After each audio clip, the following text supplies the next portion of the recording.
Hello everyone, আসসালামু আলাইকুম। Welcome জানাচ্ছি নতুন একটি ভিডিওতে। তো আমার পিছনে ব্যাকগ্রাউন্ডে দেখতে পাচ্ছেন যে আমাদের রয়্যাল বেঙ্গল টাইগার। তো আজকের ভিডিওটি হচ্ছে আপনাদেরকে আমি শেয়ার করব মালয়েশিয়ার যে ওয়াকওয়েগুলা কতটুকু সুন্দর থাকে এটা আপনাদের মাঝে তুলে ধরবো। বা চলেন শুরু করা যায় আজকের ভিডিও। তো প্রত্যেক সপ্তাহে আমার অফ ডে থাকে ওয়েডনেসডেতে আমার সাপ্তাহিক ছুটি।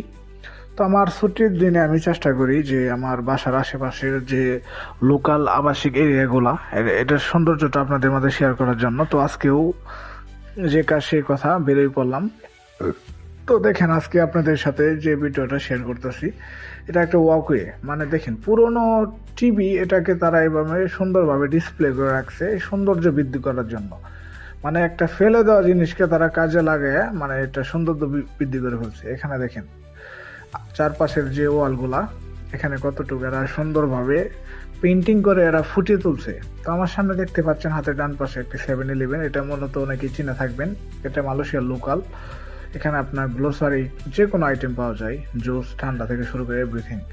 তো এখানে দেখতে পাচ্ছেন একটি পুরোনো মডেলের একটি জিপ গাড়ি, এটাকে মানে মডিফাই করে কাটা হয়েছে। মানে সামনের অংশ এখানে রাখা হয়েছে আর বাকি অংশ হচ্ছে আপনার ওই অপোজিট সাইডে রাখা হয়েছে। মানে এখানে যদি কেউ ছবি উঠায় সামনের অংশ আর পিছনের সাইডে ছবি উঠালে এটা পিছনের অংশ, মানে এটা আর কি সৌন্দর্য ফুটাই তুলছে।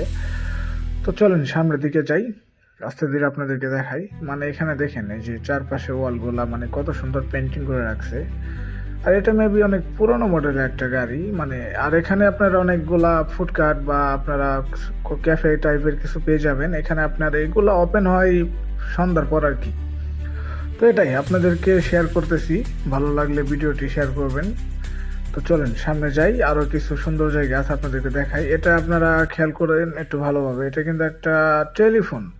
মানে আগে এরা যখন যোগাযোগ মাধ্যম না ছিল তখন এই টেলিফোনের মাধ্যমে টাকা ভরে এখানে কয়েন দিত, টাকা ভরে এটাতে কথা বলতো একজন আরেকজনের সাথে, মানে কানেক্টেড থাকতো। এটা এখানে আর কি ডিসপ্লে আকার এখানে সাজানো হয়েছে, এটা এখন ব্যবহার হয় না। তো এখানে আবার ফুটপাতে দেখবেন যে কিছু ভূতের মতো আছে, এগুলা এটিএম ভূতের মতো। এখানে আপনারা এই ঠান্ডা জুস চিপস এগুলা পেয়ে যাবেন। আসলে বাইরের দেশের সৌন্দর্যটা উপভোগ করার মতো। আর এই সৌন্দর্যগুলা বৃদ্ধি করার জন্য মূলত তারা এগুলাতে অ্যাক্টিভ থাকে। কারণ এই দেশের লোক আপনার দেখবেন যে একটা সুন্দর জিনিস সেটাকে আপনার উপভোগ করবে কিন্তু এটা নষ্ট করবে না। আর আমাদের দেশে এরকম যদি ফুটপাতে এরকম মানে সুন্দরভাবে করা হয় দেখবেন যে আজকে ওটা চুরি হয়ে গেছে, কালকে ওই জিনিসটা থাকবে না, স্থাপনাটা এরকম। দেখেন আমাদের দেশের রয়্যাল বেঙ্গল টাইগার বা এখানে যে যে তিমিগুলা মানে সুন্দর পেন্টিং গুলা আপনার অথেন্টিক একদম। মানে আপনি হুট করে চোখ পড়লে আপনি মনে করবেন যে বাস্তবে কেউ বসে আছে। দেখেন দেয়ালের যে পেন্টিং গুলা মানে মানে অদ্ভুত, মানে এরা বাস্তবতা তুলে ধরছে। মানে এখানে ওয়াকুইতে মানে কি করা যায় এগুলো আর কি ফুটাই তোলার জন্য চেষ্টা করছে। তো এটাই।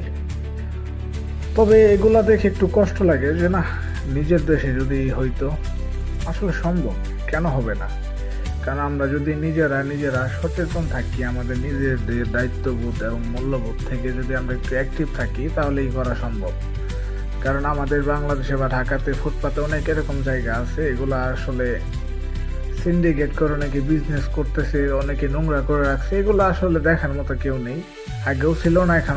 তো এখানে ডিটেলস দেওয়া আছে এটা কত সালে এটা স্থাপনা বা এটা মানে কত সালে পেন্টিং করা হয়েছে, মানে কতদিন আগে ডিটেলস দেওয়া আছে।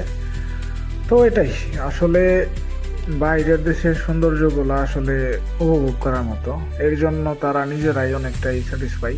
তো আমার ভিডিওগুলো ভালো লাগলে লাইক কমেন্ট শেয়ার করে পাশে থাকবেন। আপনাদের একটি শেয়ার আমার নতুন ভিডিওর আগ্রহ জাগে।